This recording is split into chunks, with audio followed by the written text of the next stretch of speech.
Halo semua, pada video kali ini kita akan melanjutkan pembahasan soal Kalpiko, Olimpiade Fisika tingkat SMA yang diadakan oleh Universitas Lampung Barat Kalimantan Selatan.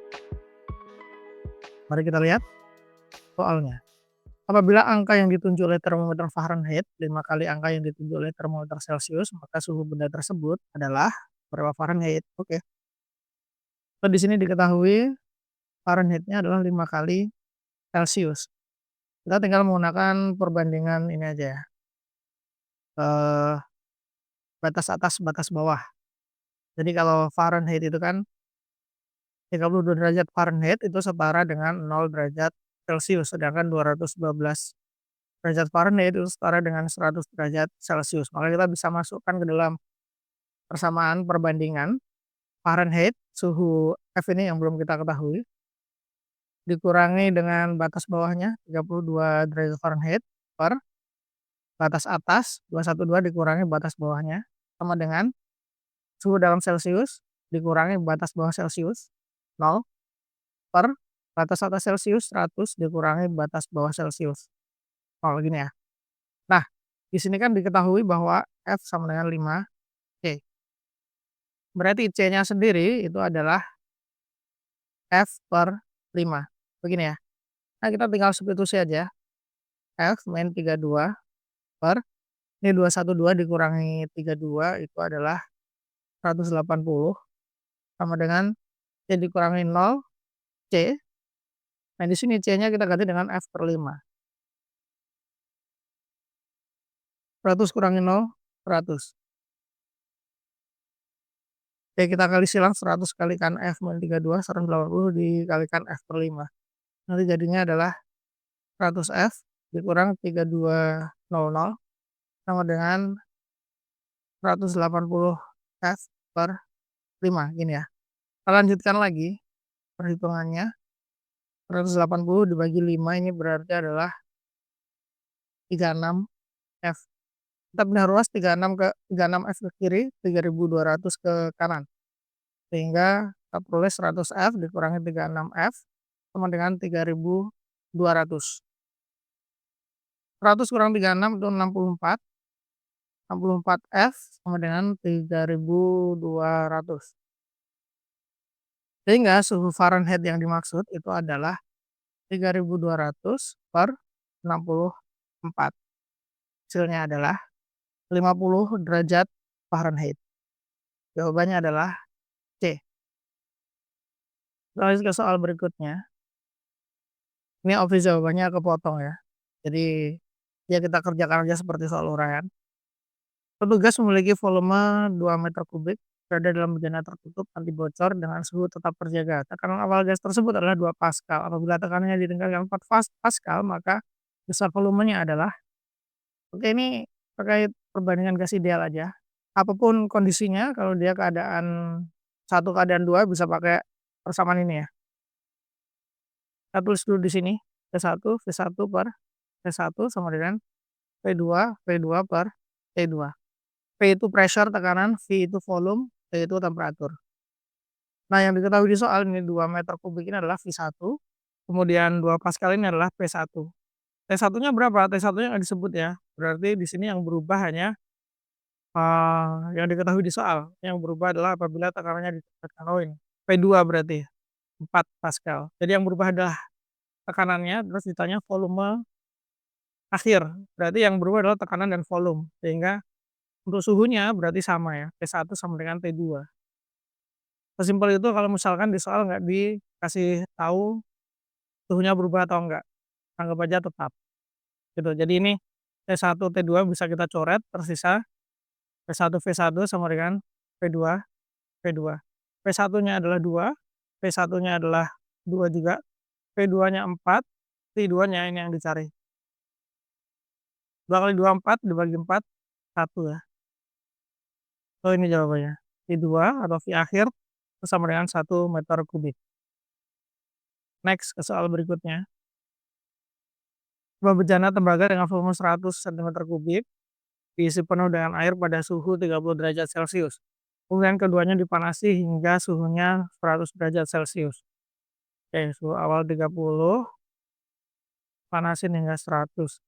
Jika alfa tembaga, alfa itu koefisien muai panjang 1,8 kali 10⁻⁻5 dan gamma air, gamma itu koefisien muai tapi volume 4,4 kali 10⁻⁴. Berapa volume air yang tumpah saat itu? Oke. Ini jadi beratnya gini, pada suhu 30 derajat itu tepat ya, ini penuh ya isinya ya, penuh. Setelah dipanaskan, maka ukuran bejananya akan semakin besar ya karena memuai, tapi airnya juga semakin banyak volumenya karena memuai juga. Jadi ini penuh, tapi sebagian ada yang tumpah. Nah, kita disuruh menghitung berapa yang tumpah ini. Cara ngitungnya gimana? Ya tentu saja karena dia kasusnya pemuaian, maka volume air tumpah itu harus sama dengan perubahan volume air dikurangi perubahan volume wadah, dalam hal ini tembaga ya. Nah, gimana cara ngitung, perubahan volume masing-masing benda ini? Untuk pemuaian kita bisa menggunakan rumus pemuaian volume, delta V perubahan volume sama dengan volume awal dikali koefisien muai dikali perubahan suhu. Nah, di sini koefisien muainya harus pakai koefisien volume karena yang kita tinjau di sini adalah pemuaian volume. Koefisien muai volume sendiri bisa dihitung dari koefisien muai panjang ya. Jadi 3 kali koefisien muai panjang. Tapi kalau udah diketahui koefisien muai volume ya sudah langsung dimasukkan saja. Nah, sekarang kita hitung dulu aja masing-masing. Pertama wadahnya. Delta V berarti sama dengan V0 tembaga ini ya 100 cm3. 100 dikali gamma, gammanya tembaga ini yang diketahui alfa. Berarti gamma itu 3 kali alfa. Ini. Dan ada angka 3-nya di sini ya. Terus habis itu delta T dari 30 ke 100 berarti deltanya adalah 70. So, dari sini delta V wadah atau delta V tembaga adalah 0,378 cm3. Ini wadahnya ya. Nah, sekarang kita hitung airnya. Rumusnya sama, delta V sama dengan V0 kali gamma kali delta T. V0-nya awalnya 100 juga. Kemudian gammanya udah diketahui di soal 4,4 kali 10⁻⁴. Delta T-nya sama dengan wadahnya 70. Maka dari sini kita bisa dapat delta V air adalah sebesar 3,08 cm3. Nah, yang di atas ini delta V wadah, yang di bawah delta V air. Tinggal kita masukkan ke dalam rumus. Kita masukkan delta V airnya 3,08 dikurangi delta V wadah 0,378. Hasilnya adalah 2,702 cm3. Selesai, kita lanjut ke soal berikutnya. Perhatikan pernyataan di bawah ini ada 5 faktor-faktor yang memberikan pengaruh terhadap besarnya kalor dalam kegiatan menaikkan suhu. Oke, menaikkan suhu ya, berarti dia ini kalor sensibel. Secara matematis gini rumusnya. Q ini jumlah kalornya sama dengan massa dikali kalor jenis dikali perubahan suhu.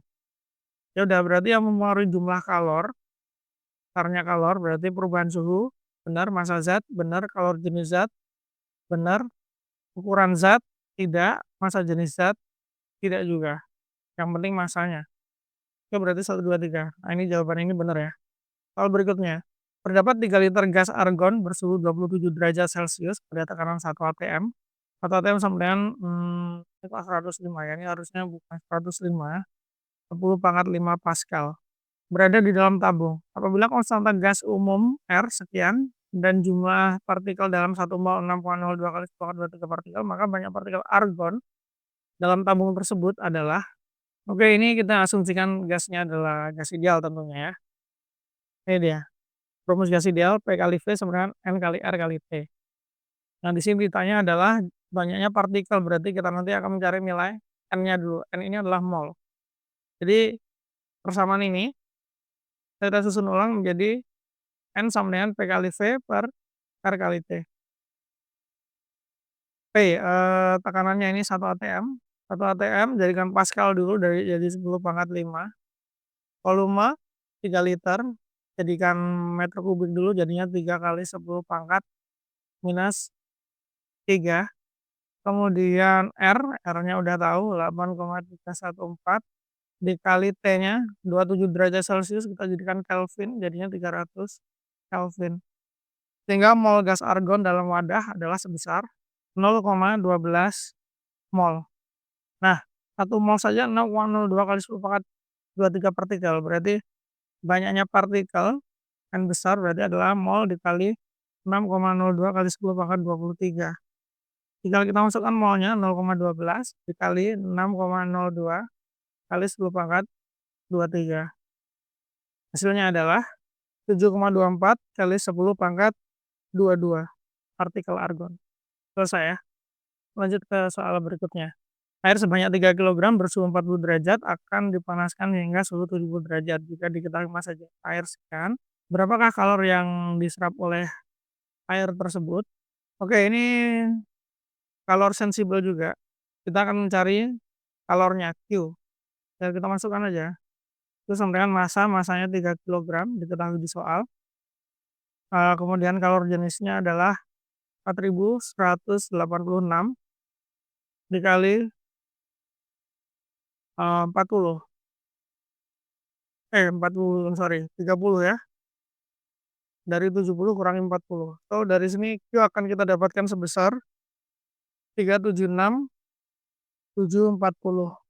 Sebentar. Oke, udah benar sih harusnya. Karena nggak ada jawabannya ya. Mungkin ini maksudnya kilojoule. Nah, kalau ini kilojoule berarti benar ya. Anyway, ini jawabannya.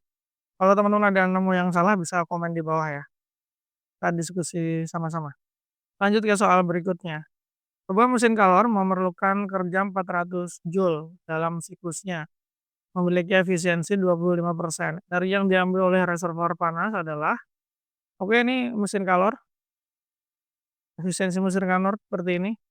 Efisiensi atau eta itu akan sama dengan W. W itu kerja atau usaha.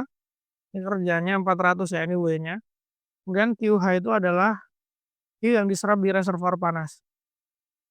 Eta ini adalah efisiensi. Nah, jangan di sini eta. Nah, ditanyakan QH-nya. Ya sudah, kita masukkan aja ke dalam rumus. Eta itu 25% jadinya 0,25 sama dengan W-nya 400 per QH. Sehingga QH ini akan sama dengan 400 per 0,25. QH akan sama dengan 1600 Joule. Nah, ini benar juga ya. Sip, kita ke soal berikutnya. Sejumlah gas ideal dalam satu ruang melalui proses isobarik sehingga volumenya menjadi 2 kali volume semula. Suhu gas tersebut akan berubah dari 37 derajat Celcius menjadi berapa derajat Celcius. Oke. Ini gas ideal juga, perbandingan keadaan gas ideal. Kita pakai ini ya. Nah, apa itu maksudnya isobarik? Isobarik itu selama proses tekanannya tetap, artinya karena tekanannya tetap berarti P1 sama dengan P2 gitu. Kalau di sini kita bisa tuliskan dulu rumusnya ya. P1 sama dengan P2 berarti bisa kita coret, bisa P1 per T1 sama dengan P2 per T2. Jangan lupa ini suhu harus kita jadikan Kelvin dulu. 37 itu kalau jadikan Kelvin jadinya 310 Kelvin begini ya. Oke, berarti di sini yang dicari adalah suhu gas berubah dari 37 ke berapa? Berarti 37 ini adalah T1. Kita tuliskan dulu T1-nya berarti 310 Kelvin. T2-nya yang dicari. Kemudian di sini volumenya mengalami suatu proses isobarik sehingga volumenya menjadi 2 kali volume semula. Berarti kalau V1 ini 1 maka V2 ini 2. Kan 2 kali lipat ya. Ya udah tulis saja 1 sama 2 gini. Dari sini kita bisa hitung T2-nya adalah 310 dikali 2. Ini adalah 620 Kelvin tapi ya. Kalau kita mau jadikan ke Celcius, tinggal kita jadikan atau kita kurangkan dia dengan 273. So, 260 kurang 273. Ini hasilnya adalah 347 derajat Celcius. Nah, ini benar juga jawabannya ya. Itu tadi adalah bagian soal yang berhubungan dengan topik termodinamika. Sekarang kita beralih ke pembahasan soal-soal yang berhubungan dengan fisika modern. Kita lihat soalnya. Berikut adalah lambang atom nitrogen 7N14 dengan massa inti atom 14 SMA. Jika massa proton dan neutron berturut-turut adalah 1,008 dan 1,009, maka defek massa pada inti besarnya adalah P ini ada nitrogen ya, 14, 7 ini artinya jumlah proton yang dimiliki nitrogen itu adalah 7, jumlah neutronnya adalah 14 kurang 7. Nah, 7 juga kebetulan, berarti dia tuh kalau disetarakan nih, dia setara dengan 7 proton dan 7 neutron, begitu. Nah, kemudian defek massa, yang di sini kan ditanyakan defek massa ya. Defek massa itu adalah ya massa yang hilang atau perbedaan massa antara penyusun awal dengan, eee, zat yang tersusun. Kalau disoalkan di sini N-nya adalah memiliki massa 14 SMA. Tiap-tiap proton memiliki 1,008 SMA. Berarti kalau ada 7 proton, ya 7 kali 1,008. Neutron berarti ini adalah 7 kali 1,009. Nah, defek massa atau delta M, kita tinggal dikurangkan saja, 7 kali 1,008 ditambah 7 kali 1,009. Kenapa ini ditambah? Karena dia sama-sama di ruas kanan. Baru dikurangin yang di ruas kiri adalah 14 SMA. So, delta M bisa kita hitung sebesar 0,119 SMA. SMA itu satuan massa atom ya, atau bahasa Inggrisnya AMU, atomic mass unit, atau bisa juga pakai gram per mol. It's the same unit. Kita lanjutkan ke soal berikutnya. Sebuah roket bergerak dengan kecepatan 0,8 C. C ini adalah kecepatan cahaya. Apabila diamati oleh pengamat yang diam, panjang roket itu akan menyusut sebesar, oke ini kasus kontraksi panjang. Ini L, panjang benda saat dia dilihat ketika bergerak. Kalau L0 ini dilihat ketika dia diam. Ya, langsung aja kita masukkan. L sama dengan L0 akar 1 minus V per C. V-nya adalah 0,8 C ya. Berarti 0,8 C per C dikuadratkan. C coret, 0,8 kuadrat berarti 0,64. Sehingga dari sini kita bisa dapat 1 minus 0,64. 1 minus 0,64 itu adalah 0,36, akar 0,36 itu 0,6. Nah, berarti gini ya. Berarti L itu sama aja dengan 0,6 L0. Karena yang ditanya adalah panjang roket itu akan menyusut sebesar, berarti yang ditanya harusnya penyusutannya ya. Berapa dia berkurang. Nah, delta L-nya itu kan harusnya adalah L0 dikurangi L. Berarti L0 minus L-nya adalah 0,6 L0.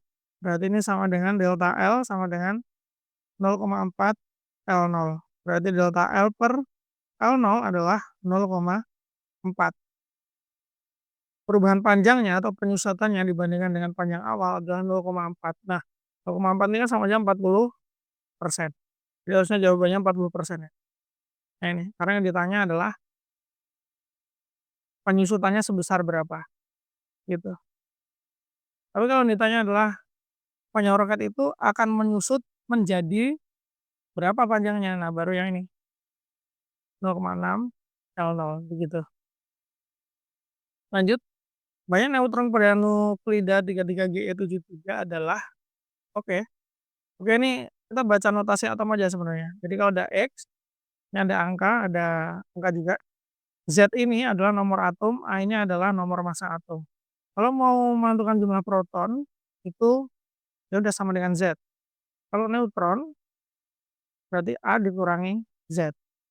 Nah, dalam kasus di soal ini, Ge, Z-nya 33, A-nya 73, berarti jumlah proton itu adalah 33, neutron itu adalah 73 dikurangi 33. Berapa tuh? 40 ya. Jadi kalau ditanya banyaknya neutron, jawabannya adalah 40 neutron. begitu. Berikutnya, isotop 92U235 mempunyai ini sama juga menentukan neutron, proton, elektron. Ya sudah sama ini 92, 235. Z-nya 92, A-nya 235. Nah ini, berarti kalau kita menghitung proton, proton kan sama dengan Z, Z-nya adalah 92. Kalau neutron, A dikurangi Z 235 dikurangi 92, ini hasilnya adalah 143. Nah kalau elektron, karena notasi ini nggak ada muatan alias netral, maka jumlah elektron sama dengan jumlah proton, 92. Gini. Jadi jawaban yang tepat adalah ya ini yang B. Bener ya ini ya. Neutron 143, proton 92. Oke, mungkin itu aja pembahasan soal Kalpiko babak penyisihan tahun 2025. Thank you sudah menonton. See you on the next video. Dah.